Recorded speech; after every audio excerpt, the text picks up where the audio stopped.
Hello everyone, नमस्कार। आप सभी का सोशियो ऑनलाइन क्लासेस में बहुत बहुत स्वागत है। फ्रेंड्स, आज की हमारी जो टॉपिक है वो है फैमिली। हम फैमिली के कुछ इम्पॉर्टेंट पॉइंट्स पे बात करेंगे। फैमिली सोशलॉजी की एक इम्पॉर्टेंट टॉपिक है जिससे अक्सर ही प्रश्न पूछे जाते हैं और आज हम फैमिली टॉपिक पे चर्चा करेंगे और यहाँ पे जितने भी पॉइंट्स आप देख रहे हैं अभी देखेंगे आज के वीडियो लेक्चर में, वो काफ़ी परीक्षा के लिए इम्पॉर्टेंट है।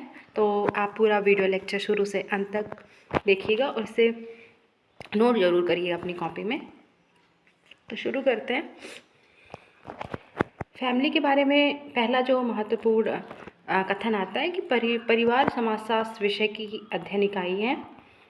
दूसरा, इसकी परिभाषा आती है सिडनी ए गोल्डस्टोन की, जिन्होंने कहा कि परिवार वह झूला है जिसमें भविष्य का जन्म होता है और वह शिशुगृह है जिसमें नए प्रजातंत्र का जन्म होता है।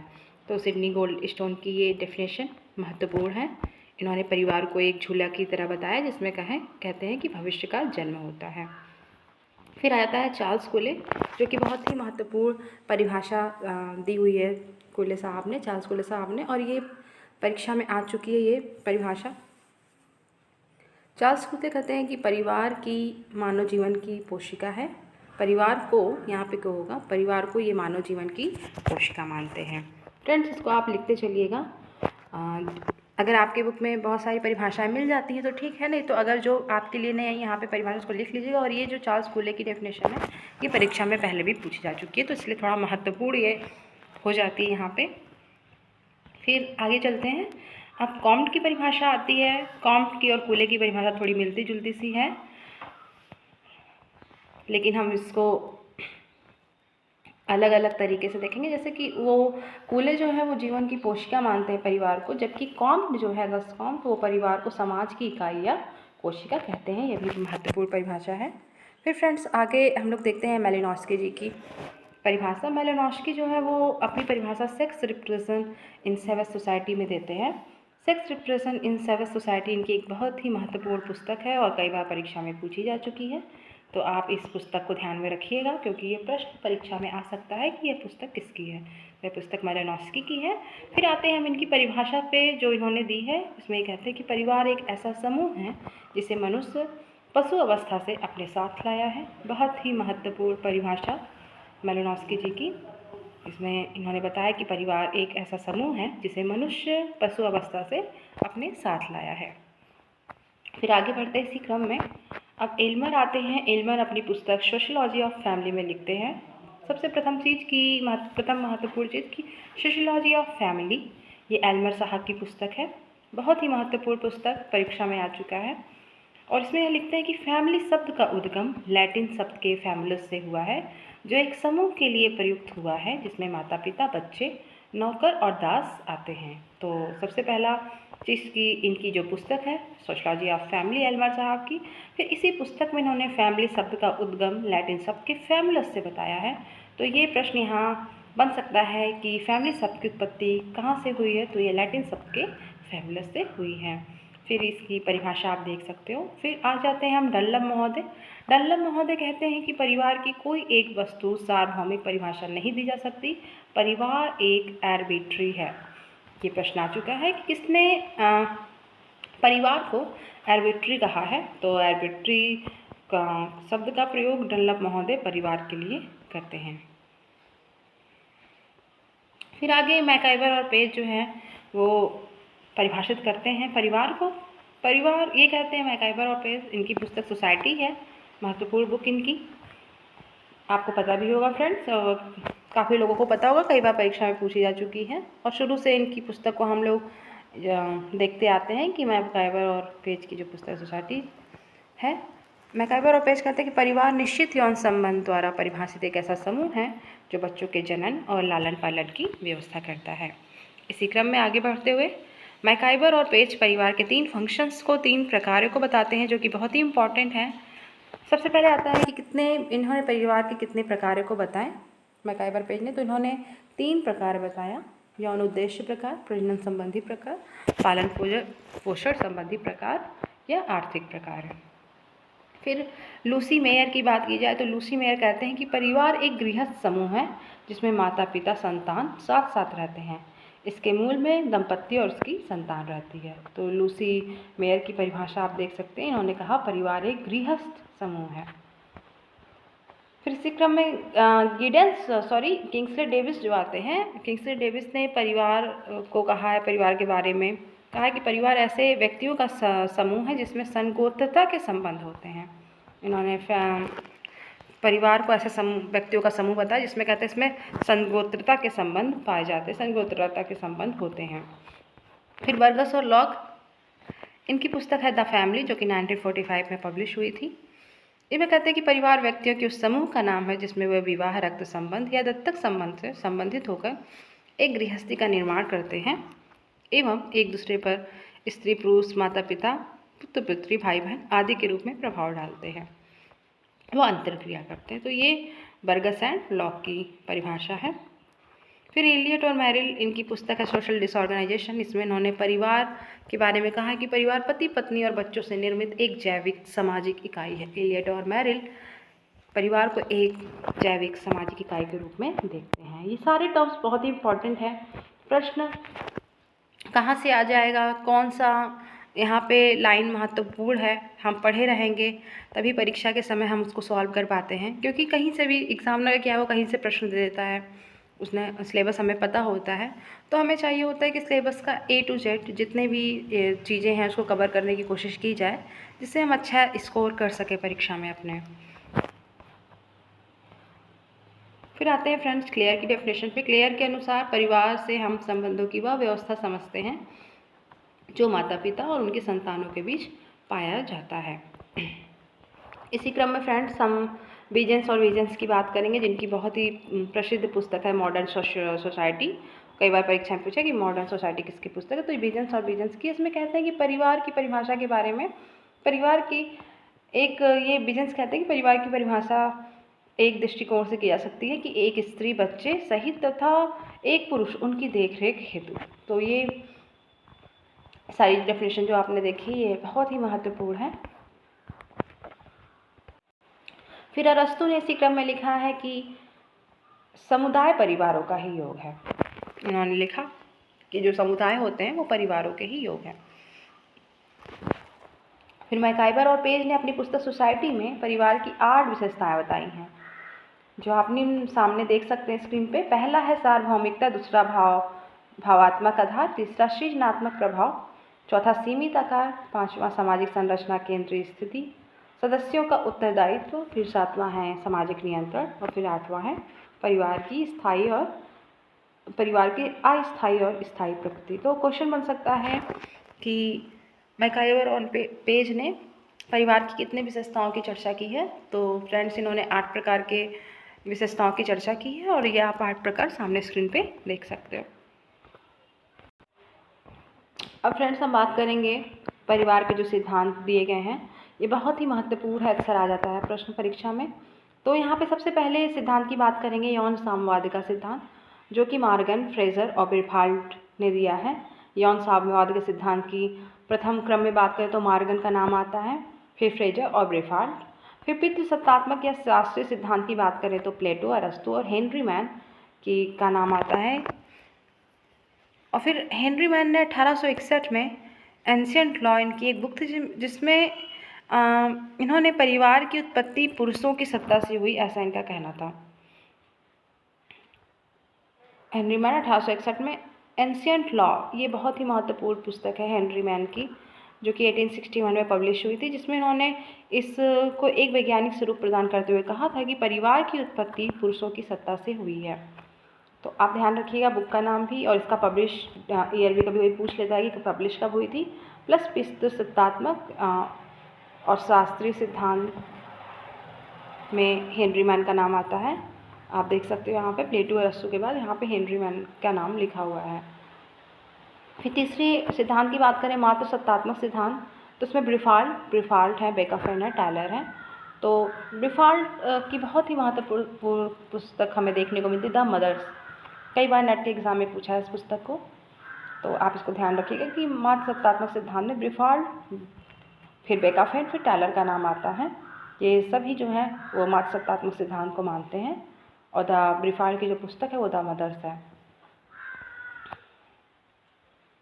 फिर आता है चौथे नंबर पे उद्विकासी सिद्धांत।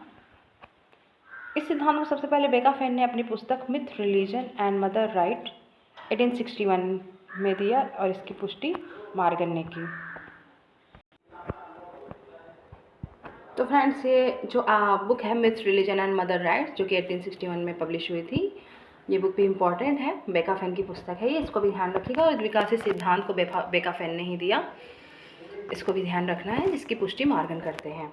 फिर आता है बेकाफेन ने परिवार के विकास के निम्न क्रमों का उल्लेख किया है। पहला है परिवार की प्राथमिक अवस्था, जिसमें माना जाता है कि माँ से ज़्यादा लगाव हुआ करता था, यौन साम्यवाद इसकी स्थिति थी। सेकेंड अवस्था में आता है परिवार की दूसरी अवस्था। जैसे कि फ्रेंड्स यहाँ पे बेकाफेन ने 4 अवस्थाओं का उल्लेख किया है। तो पहला आपने देखा, दूसरा परिवार की दूसरी अवस्था में आता है कन्यावध देखने को मिलता था और बहुपति विवाह, क्योंकि कन्यावध किए जाने के कारण लड़कियों की संख्या, कन्याओं की संख्या घट गई होगी, जिसके कारण बहुपति विवाह हुआ करते रहे होंगे, ऐसा यहाँ पे देख के लगता है। फिर तीसरा क्रम आता है इनका परिवार की तीसरी अवस्था, जो कि शिकारी अवस्था है, इसमें बहुपत्नी विवाह हुआ करते थे। फिर परिवार की चौथी व्यवस्था में फ्रेंड्स आता है एक विवाह की व्यवस्था, जैसा कि अभी भी हमारे प्रेजेंट समाज में, वर्तमान समाज में एक विवाह की व्यवस्था देखने को मिलती है। तो बेकाफेन ने उद्विकासी सिद्धांत, विकास के निम्न क्रमों में ये 4 बातों को बताया है। तो आप इनका पुस्तक और ये क्रम को याद रखिएगा, बहुत ही महत्वपूर्ण है। इसी क्रम में फ्रेंड्स मार्गन का भी आता है। मार्गन ने बेकाफेन के सिद्धांत के आधार पर फैमिली के उद्विकास की 5 अवस्थाएं बताई हैं फ्रेंड्स। पहला बताते हैं समरक परिवार, दूसरा समूह परिवार, फिर तीसरा आता है सिंडेसियन परिवार, चौथा आता है पितृसत्तात्मक परिवार और पांचवा आता है एक विवाही परिवार।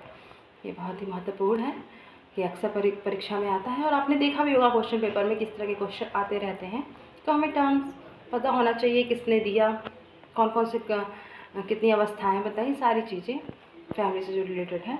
फिर फ्रेंड्स यहाँ पे हमने देखा इतने सारे जो परिवार संबंधी इम्पोर्टेंट पॉइंट्स थे।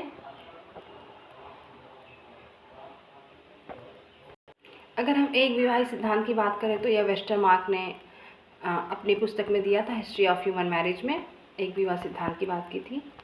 तो ये हो गए जो एक विवाही सिद्धांत, हालांकि मैरिज का टॉपिक है, लेकिन फिर भी हमें लगा इम्पॉर्टेंट है तो हमने इसमें जोड़ दिया कि एक विवाही सिद्धांत की बात की जाए तो ये वेस्टरमार्क ने दिया था। अब फ्रेंड्स हम लोग अब हम लोग परिवार के भेद के बारे में बात करेंगे। जैसे कि लिंटन ने संबंधों के आधार पर परिवार के 2 भेद बताए हैं, पहला रक्त संबंधी परिवार, दूसरा विवाह संबंधी परिवार। फिर बार्मर का आता है, बार्मर ने 2 प्रकार के परिवार बताए हैं, जन्ममूलक परिवार और प्रजननमूलक परिवार। ये काफ़ी इम्पॉर्टेंट है बार्मर का ये कॉन्सेप्ट, जन्ममूलक परिवार और प्रजननमूलक परिवार। फिर फ्रेंड्स आता है जिमरमैन का। यहाँ जिमरमैन ने अपनी पुस्तक फैमिली एंड सिविलाइजेशन, जो कि जिमरमैन की बहुत ही महत्वपूर्ण पुस्तक है फ्रेंड्स, इसमें इन्होंने न्यासिता परिवार बताया, अति लघु परिवार बताया, जिसको अणु परिवार भी कहते हैं, और घरेलू परिवार बताया। तो जिमरमैन ने 3 प्रकार के परिवारों की चर्चा की है। न्यासिता परिवार, ये न्यासिता का परिवार कई बार परीक्षा में पूछा जा चुका है कि ये कॉन्सेप्ट किसने दिया था, तो ये दिया है न्यासिता का परिवार का कॉन्सेप्ट जिमरमैन ने। मतलब ये ज़्यादा पूछा है, ये इस तरह से भी पूछ सकता है, जरूरी नहीं कि इस तरह से ही पूछे कि कितने टाइप्स बताए जिमरमैन ने। हाँ, ये भी पूछ सकता है न्यासिता परिवार किसने बताया, घरेलू परिवार किसने बताया। तो हम लोग को एक एक चीज़ बारीकी से देखनी है कि ध्यान में रखते हुए कि प्रश्न कहीं से भी बन सकता है। फिर फ्रेंड्स आते हैं बर्गस एंड लॉ की बात करें तो इनकी जो बुक पब्लिश हुई द फैमिली 1945 में, जिसमें इन्होंने 2 प्रकार के परिवार की चर्चा की है, एक संस्थागत परिवार और सहचर परिवार। क्वेश्चन बन सकता है कि संस्थागत परिवार की चर्चा किसने की है, तो ये की है बर्गस एंड लॉ ने। या पूछ सकता है सहचर परिवार किसने बताया, तो ये भी बताएंगे आप बर्गस एंड लॉ ने। फिर प्रोफेसर लिपले ने स्तंभ परिवार, ये पूछा जा चुका है स्तंभ परिवार, तो स्तंभ परिवार की चर्चा करते हैं प्रोफेसर लिपले, पितृसत्ता। और हालांकि ये 4 प्रकार के परिवार बताते हैं लिपले, लेकिन स्तंभ परिवार काफ़ी बार पूछा जा चुका है परीक्षा में। तो ये चारों प्रकार हैं: स्तंभ परिवार, पितृसत्तात्मक परिवार, अस्थायी परिवार, विशिष्टीकृत परिवार। फिर यंग विल माउंट की बात करें फ्रेंड्स, तो इन्होंने प्रतिशय परिवार बताया और समन्वयवादी परिवार बताया। फिर जेपी मर्डॉक की बात करें तो इन्होंने स्वतंत्र नाभिक परिवार और मिश्रित परिवार की चर्चा की है। फिर फ्रेंड्स आता है गोल्डहॉप एंड लॉकवुड ने, इन्होंने निजी परिवार की चर्चा की, प्राइवेट फैमिली इसको बोलते हैं हम लोग इंग्लिश में। फिर C.M. इरेंसबर्ग किम्बल ने इन्होंने पूरा औद्योगिक परिवार या क्लासिकल विस्तृत परिवार की चर्चा की है। फिर E.A.G. नेटवर्क, इन्होंने आधुनिकृत और विस्तृत परिवार की चर्चा की। फिर T.N. मदान को देखें तो इन्होंने पितृसत्तात्मक विस्तृत परिवार की चर्चा की है। फिर A.M. शाह ने अपूर्ण परिवार की चर्चा की है। बहुत ही महत्वपूर्ण टर्म्स है फ्रेंड्स, इन सभी को आप लोग कॉपी में ज़रूर नोट करिएगा, ये काफ़ी इंपॉर्टेंट है परीक्षा के पॉइंट ऑफ व्यू से। हम यहाँ पे बस उन्हीं पॉइंट्स की चर्चा कर रहे हैं जो आपकी परीक्षा में आ सकते हैं, क्योंकि हम संक्षिप्त वीडियो में वो मटेरियल हम आपके साथ शेयर करना चाहते हैं जो कि परीक्षा में हमें काम आ जाए। फिर फ्रेंड्स 80 दुबे में 3 प्रकार के परिवार की बात कही, एक प्रतिस्थानीय परिवार, दूसरा मातृस्थानीय परिवार, तीसरा नवस्थानीय परिवार। फिर लियोनार्डो एडम प्रिमिटिव आर्ट, इनकी पुस्तक है 1940 में पब्लिश हुई, ये पत्नी स्थानीय और पति स्थानीय परिवार की बात करते हैं, लियोनार्डो एडम।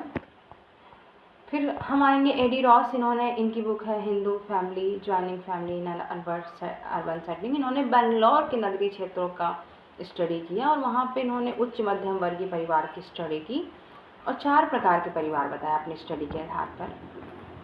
तो पहला है संयुक्त परिवार, दूसरा है लघु संयुक्त परिवार, तीसरा है नाभिक परिवार और चौथा है आश्रित परिवार। फिर इसी क्रम में जेपी मर्डॉक ने परिवार के 2 प्रकार बताए हैं, पहला है फ्रेंड्स स्वतंत्र नाभिकीय परिवार और दूसरा है मिश्रित परिवार।